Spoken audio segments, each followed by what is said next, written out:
Estimados irmãos e irmãs, que alegria poder partilhar um pouco desta palavra de Deus que vamos meditar agora nesse fim de semana, que começa com essa expressão tão característica de uma nova parte do Evangelho, porque inicia exatamente assim no texto grego: apotote erxato Jesus Christos, dei gnoen tois matetais autu hoti dei.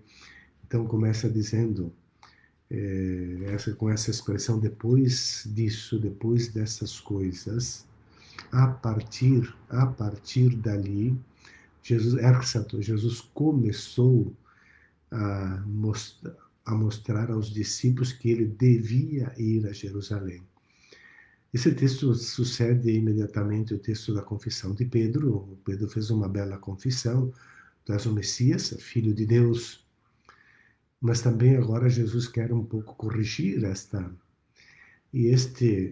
Então, desde então, a partir dali, começou a mostrar, deiknoen, significa que é um pouco a missão de Jesus, ir mostrando que tipo de Messias é ele. Corrigir uma interpretação falsa. E como vamos ver do próprio Pedro, que não compreendeu bem aquilo que tinha dito, né? Então essa homilia, irmãos e irmãs, ela vamos dividir em 3 partes. Por exemplo, o texto, ele fala claramente que tipo de Messias é o Jesus, né? E a incompreensão de Pedro, que pensa com as coisas, com a mentalidade de Satanás, diz o texto, né? Depois Jesus apresenta, se alguém quiser, as condições para seguir Jesus, e finalmente 4 conselhos sapienciais. Então, que tipo de Jesus, que tipo de Messias é Jesus? Segundo, as condições para seguir Jesus, com 3 imperativos, que não são bem imperativos. E, em terceiro lugar, 4 conselhos sapienciais. Jesus, ele quer ensinar claramente os seus discípulos para que não façam confusão com falsas compreensões messiânicas que circulam nos tempos dele, né? Os falsos messias que traz falsa segurança e que desenvolvem, portanto, devoções, mas não comprometem a pessoa no seguimento de Jesus. Eles simplesmente buscam, as pessoas, nós buscamos responder a algumas necessidades humanas, temos fragilidades, carências, que buscamos a solução em Jesus, que seria um Messias milagroso falso. Jesus não veio para substituir a pessoa humana, nem para nos substituir nas nossas inseguranças. Esperamos um Messias que venha resolver tudo, enquanto no nosso coração podemos armazenar ódio, egoísmo, discriminação, orgulho, soberba, que afastam o reino de Deus, né? A expressão de Jesus, devo ir a Jerusalém, ele como filho de Deus, reflete a sua identidade. Devo ir a Jerusalém. Não é uma ordem que veio dos céus, mas é um mandamento que Jesus recebe da sua própria identidade, do seu próprio ser. Ele deve ir a Jerusalém para realizar a sua missão, a sua vida. Jerusalém é a capital do poder político e religioso, portanto também é a capital do poder econômico. E poder, nós devemos distinguir de autoridade. Poder é uma forma de exercer domínio e ambição para servir-se dos outros em função própria. Autoridade não, autoridade é um serviço. E a autoridade é colocado, é necessário na comunidade como um serviço, a serviço de quem a autoridade está a serviço da regência da comunidade. A autoridade rege a comunidade. mas está a serviço dela, e não o contrário. A ganância e a prepotência levam a buscar um mundo de poder, de morte, de violência, de injustiças. Jesus, ele deve por fim a este mundo regido pela lógica do poder, para introduzir nos seus seguidores a lógica do serviço. Do poder significa do mais forte sobre o mais fraco, é a lei da selva, ou do neoliberalismo, podemos dizer. Quem, e a previsão de Jesus, deve sofrer muito, etc., é exatamente uma consequência natural de quem quer propor um mundo novo, um mundo melhor, vai receber a reação do mundo velho. Os que defendem o mundo velho não vão aceitar. E por isso Jesus diz que eles vos farão, ou nos farão, ou me fará sofrer muito.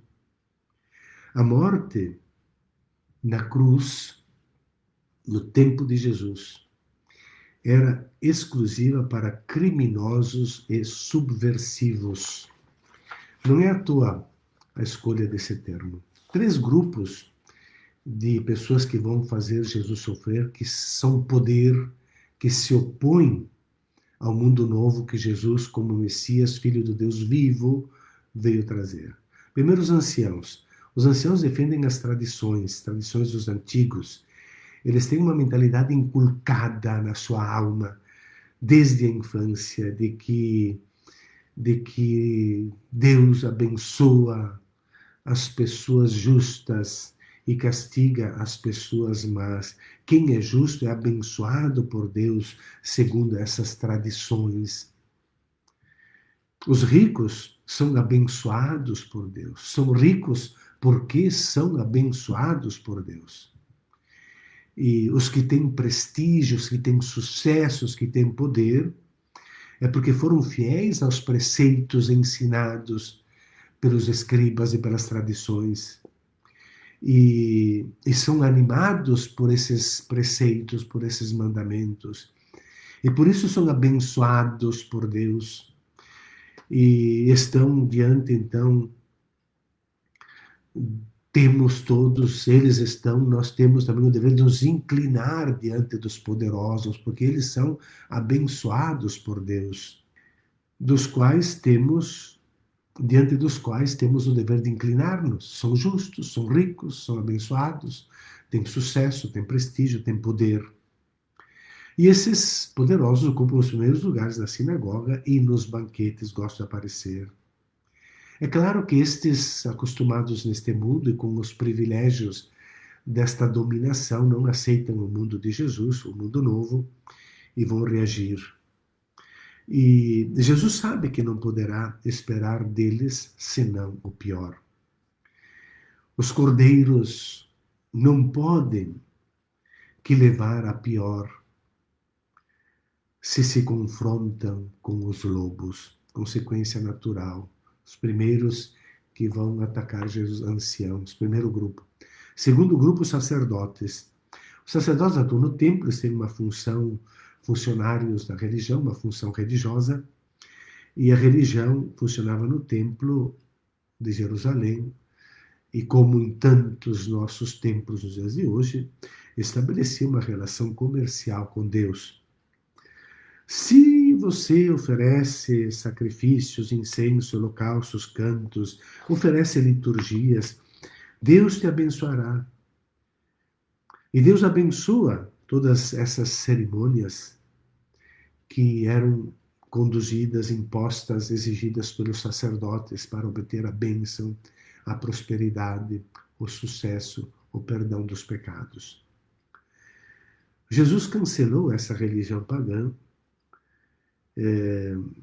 que de estabelecer relações comerciais com Deus. Ele não quer nenhum tipo de sacrifício ritual, porque ama de modo completamente gratuito, enche de graça todos os seus filhos, também aqueles que o ignoram. Ele os ama. Acolher a gratuidade do amor e derramá-la sobre os irmãos. É o que faz o ser de Jesus tornar-se o Messias, filho do Deus vivo. Por isso que ele pergunta, a pergunta que Tiago faz, qual é a religião pura e sem mancha? Religião pura e sem mancha diante de Deus, nosso Pai, é esta: socorrer os órfãos e as viúvas em aflição e manter-se livres da corrupção do mundo. Essa proposta de Jesus, claro que não será aceita pelos sacerdotes, porque produz um revertério total da religião judaica exercida no templo. O terceiro grupo que se opõe a Jesus são os escribas, são os custódios da palavra de Deus, interpretação da lei, da qual se apropriaram, eles a interpretam a seu modo.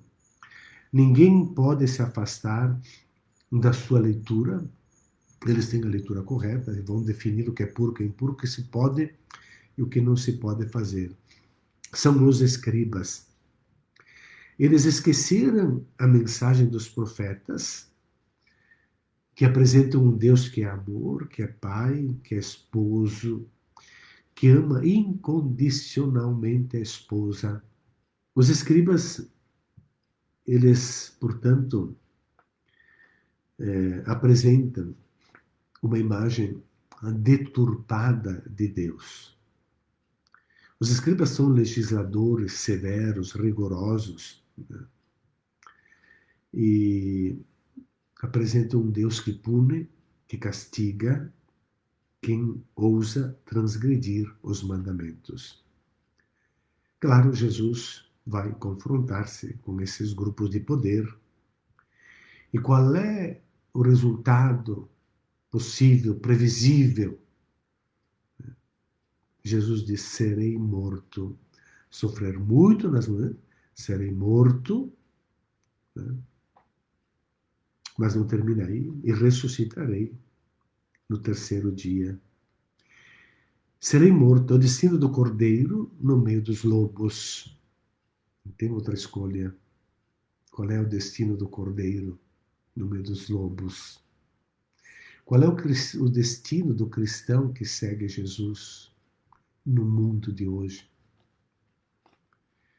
Os opositores ao mundo novo aparentemente terão vencido, mas Jesus comenta: serei morto.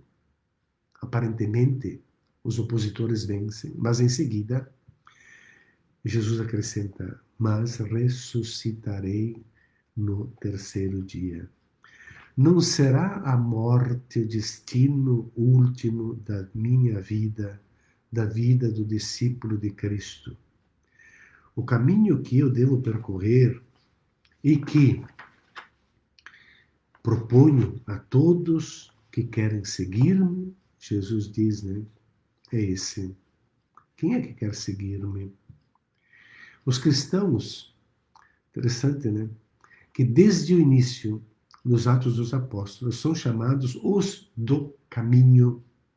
Atos 9:2 com Paulo, né? Paulo tem cartas de apresentação do sumo sacerdote para as sinagogas de Damasco, a fim de levar presos para Jerusalém todos os homens e mulheres que encontrassem seguindo o caminho. Quem segue o caminho é seguidor de Jesus. O caminho de Jesus é o caminho que leva para a cruz, porque é o caminho do mundo novo que o mundo velho não pode aceitar. O caminho, aqueles que o seguem, terão a sua recompensa. O caminho que Jesus propõe não é o caminho humano, não é o caminho proposto pela lógica do mundo, do sucesso, da glória, do aproveitar-se, etc. Mas é um caminho que tem como meta o dom da vida, que é isso que acontece na cruz. É o dom total até o fim. Dom da vida. E o destino, porém, de quem doa a vida não é a morte. É o ingresso na plenitude da vida. Plenitude significa na vida plena, na vida feliz. esse ressuscitarei no terceiro dia, abrindo um parênteses, não está indicando simplesmente um aspecto cronológico, né, da morte e ressurreição, 3 dias, marcar um tempo definido, mas é muito mais um tempo teológico. Essa expressão tem um significado teológico. E para isso, podemos olhar no profeta Oséias 6, no capítulo 6, 6:2, ele vai falar claramente, né? Estamos no Reino do Norte, com o profeta Oséias, Jeroboão II, que governou 40 anos, terminou isso antes da invasão da Assíria, e conquistou o Reino do Norte, levou o povo escravo, tirou e colocou os colonos ali na Samaria, Reino do Norte. Então ali, Oséias 6:2, ele vai dizer assim: passados 2 dias nos revivificará, ao terceiro nos erguerá e restaurará, para que possamos viver a sua presença. 2 dias e no terceiro. A expressão quer indicar simplesmente a rapidez da cura. E expressa também a confiança que o povo deve ter na restauração tão necessária após a intervenção da Síria. Conhecer Javé é reconhecer o agir dele na história.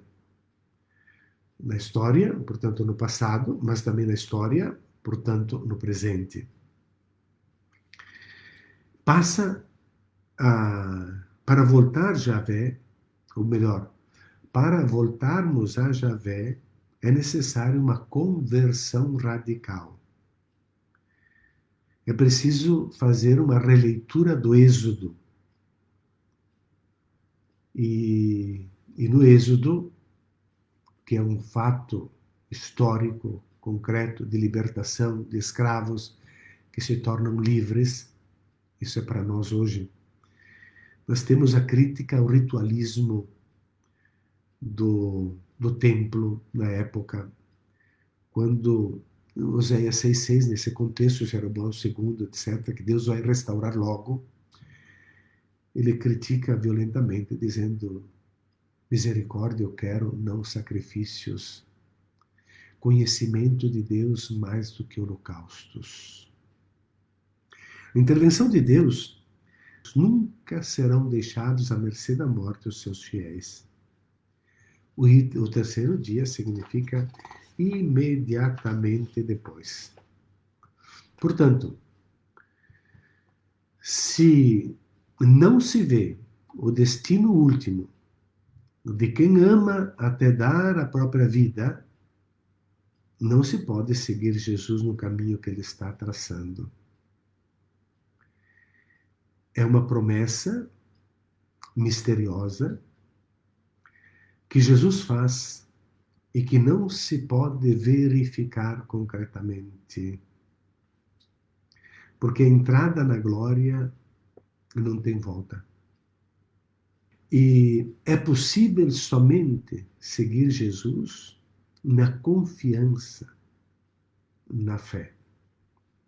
Não posso ver e verificar o destino, mas eu, na tua palavra, confio.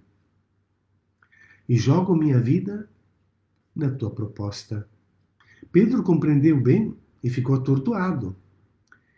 Ele compreendeu que a proposta de Jesus vai levá-lo à morte, mas não é possível verificar isso. Então ele reage. Repreende Jesus, epitimao. É o verbo usado por Marcos e por Mateus também para caçar demônios. Ameaçar o demônio, exorcizar. Jesus tira essa ideia louca da tua cabeça, parece que um demônio te tomou posse. Como é que pode o Messias, o Filho de Deus, sofrer perseguição e morte? Deus não permita, Senhor, que isso nunca te aconteça, no versículo 22. Né? É como se Pedro quisesse caçar os demônios que estão em Jesus nesse momento. Como pode falar que um justo vai acabar mal? Deus protege seus fiéis, Deus é forte, Deus é potente. No Salmo 72, texto conhecidíssimo por todos os judeus sobre o Messias, se diz claramente, vale a pena percorrer esses versículos do Salmo 72, ele dominará de mar a mar, do grande rio até os confins da terra. Durará como o sol e a lua, o reino de Deus. O Messias que vem instaurar, ele vai durar. Todos os povos se inclinarão diante dele. Seus inimigos serão reduzidos a pó. Todos trarão seus tributos ao Messias. E nós vamos ver, não só no Salmo 72, no terceiro Isaías, essa dimensão da universalidade da salvação que o Messias vai trazer. Por isso Jesus volta-se para Pedro e diz: vai para longe, Satanás. Tu és uma pedra de tropeço. Não pensas as coisas de Deus, mas dos homens. Que é o versículo 23. Essa pedra de tropeço é escandalon. Essa palavra ressoa bem nos nossos ouvidos, né? O que é um escândalo? Que faz tropeçar, faz cair. Pedro, no caso, é uma pedra da construção, útil para a construção, se torna uma pedra de tropeço agora. E ele diz, vai, literalmente seria, vai para trás de mim, Satanás. Ripague opisomu, significa que opisomu, ripague opisomu, é o termo técnico do discipulado para seguir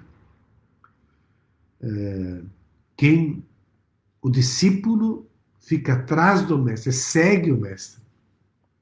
Satanás, que não é um nome próprio no hebraico, mas é um nome comum, que significa o adversário, aquele que te leva para o caminho errado, para o caminho de morte, para o caminho de perdição que não tem volta. Então, de pedra da construção do templo, a pedra de tropeço, escândalo. E porque Pedro segue o pensamento dos homens e uma leitura determinada pela tradição do Antigo Testamento. Pedro não se dá conta de ser Satanás. Pensa que está certo, no caminho certo, que sabia a verdade, que é isso que Deus quer, que é isso que Deus promete, que sabe a realidade, porque o discernimento é difícil. Ele confundiu as razões humanas com o pensamento de Deus.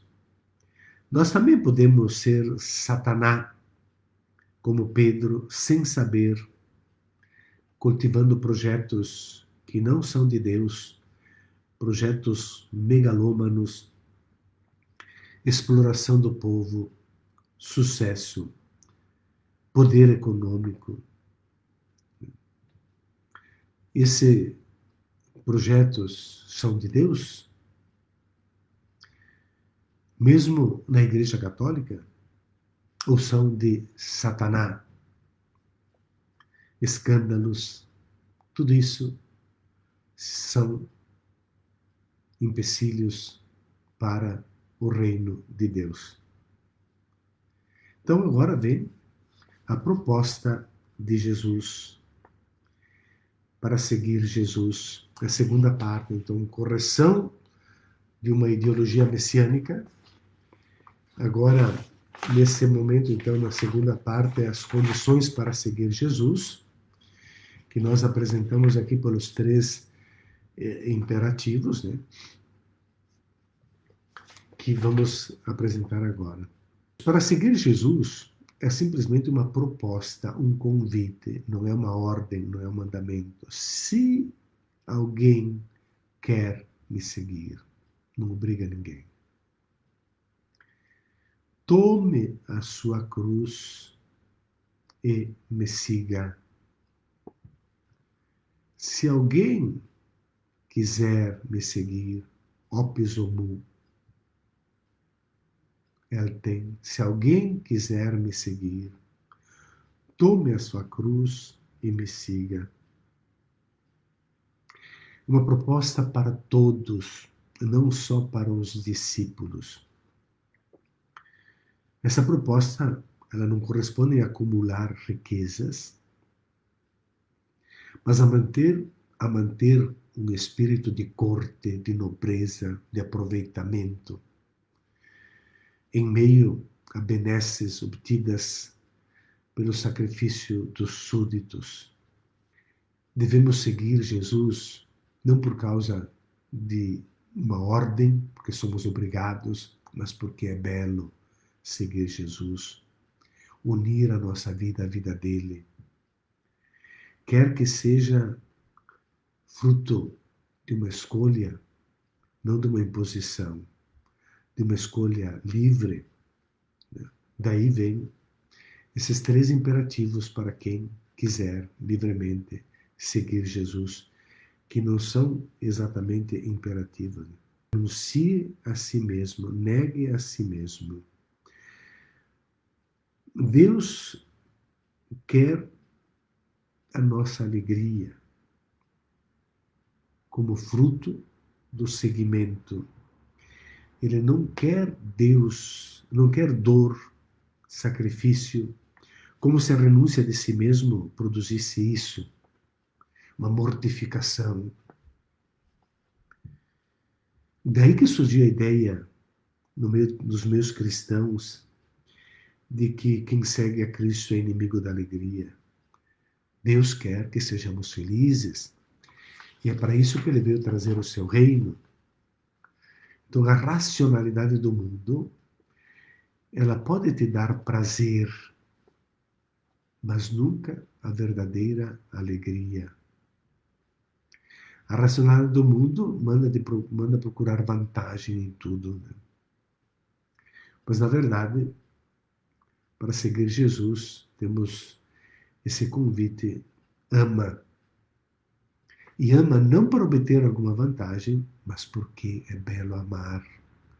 E somos realizados, somos pessoas plenas, amando, somente ali.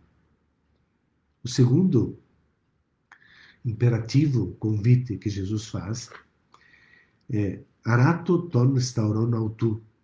Tome a sua cruz, arato ton stauron, tome a sua cruz e me siga. Não precisamos ver aqui uma exortação à resignação.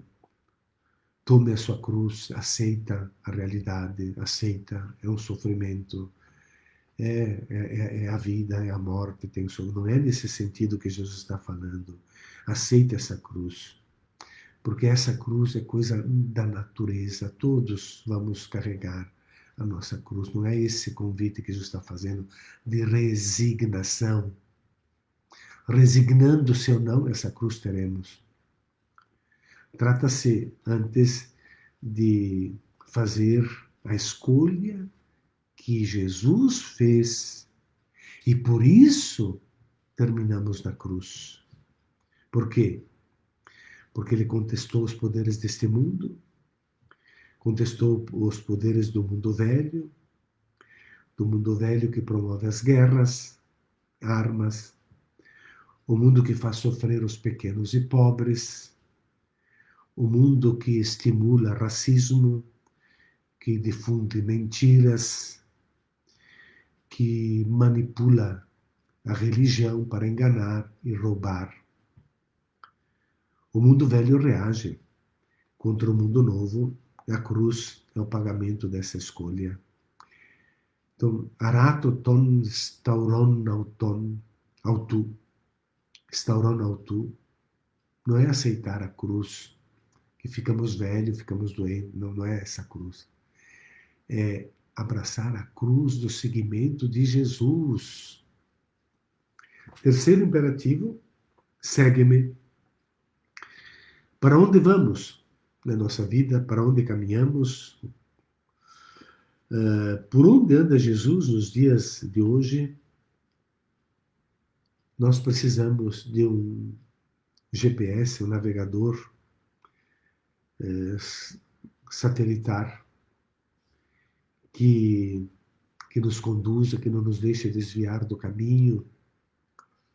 O GPS mostra o caminho para seguir Jesus. Se não erramos, estamos fora, entramos no caminho do mundo, da perdição, da morte, e não da cruz da vida. E este GPS, esse navegador, é a oração, é a leitura e a meditação da palavra de Deus diariamente, que nós temos disponível nas nossas casas. Os olhos fixos na vida doada de Jesus de Nazaré, que disse no último dia, na última noite da sua vida terrena: eu sou esse pão que é dado, este é o meu corpo dado por vós. O resumo da vida de Jesus é a Eucaristia. Assimila minha história de amor.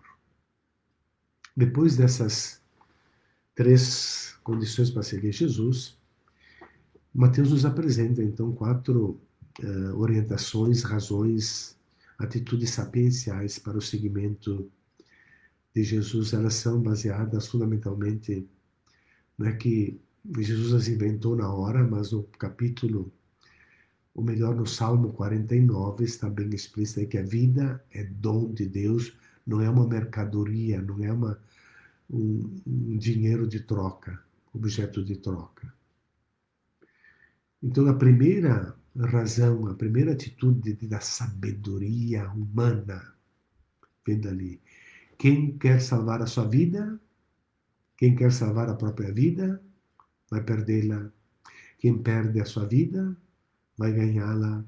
Quem perde a sua vida por causa de mim, vai encontrá-la. Reuracei autem, vai encontrá-la. Quem perde a vida, quem doa a vida, quem ama, encontra a vida. A vida, pela lógica do mundo, é breve. Nós poderíamos seguir as orientações do mundo. Como é que eu posso salvar a minha vida? Então o mundo sugere, aproveita. É o famoso carpe diem, né? Que os romanos tinham nos refeitórios, nas salas dos banquetes. Carpe diem, com um esqueleto da morte para lembrar o teu fim, que é breve, que é rápido. Então aproveita agora enquanto dá tempo. Jesus não é do carpe diem, aproveita, mas Jesus diz: doa a tua vida. A vida doada torna-se amor. O amor é divino. Doa a tua vida. Tu vai ganhar a tua vida. Primeiro, ensinamento sapiencial. Podemos constatar todos os dias. Segundo, ensinamento sapiencial que vem nesse texto é a pergunta que Jesus faz: e que adianta ao homem ganhar o mundo inteiro? E que adianta adquirir todo o saber, todo o poder? Pois a morte vai levar tudo isso, você não leva. Então, o que pode, né? De que adianta ganhar o mundo inteiro? Terceiro ensinamento que Jesus dá é: seguindo o mundo, o que poderá dar em troca da tua vida? Porque é uma ilusão pensar que esta vida, a vida deste mundo, é eterna. E no céu só entra a pessoa. Riqueza, títulos acadêmicos, honoríficos, etc., não entram.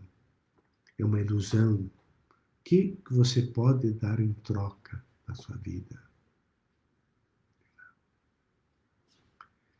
E o quarto, então vem, o quarto ensinamento sapiencial, é que diz que o Filho do Homem retribuirá a todos segundo a sua conduta. E a sua conduta, ele não está usando aqui a palavra ergon, obra, mas tem praxim. E então não se trata, uma conduta que não se trata exatamente de obras, não são obras morais, mas são as palavras e as ações a favor ou contra o Cristo que sofre.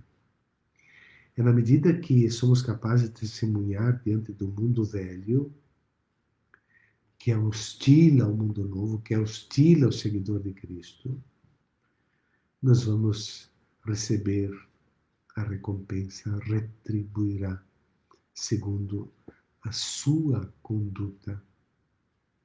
Algum exegeta interpretou também essa sua conduta como não pode cair na mentalidade hebraica da, da salvação pelas obras da lei.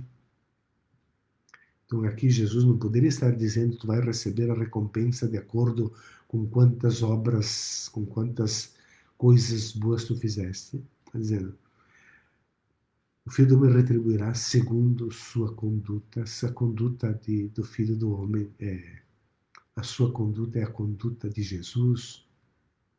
Qual é a conduta de Jesus? É dar a vida abundante, também para aqueles que o rejeitam. A conduta significa a obra de Cristo. Cristo é a obra-prima da criação enquanto encarnado. Essa obra-prima, a manifestação magnânima do ser humano, vemos em Jesus, tão humano que só podia ser Deus, né? Jesus de Nazaré, perfeita imagem do verdadeiro Filho de Deus, que é a perfeita imagem do Pai. Nossa vida será de sucesso ou não, de acordo com essa imagem. Claro, estamos diante do horizonte escatológico. Nesse texto, o protagonismo é o Filho do Homem, que vem na sua glória, na realeza, que garante a vida a todos os seres humanos que o seguirem. A sua conduta, a conduta do Filho do Homem, que garante a vida a todos, também à custa de perder a sua vida dada gratuitamente por nós. Bom domingo a todos.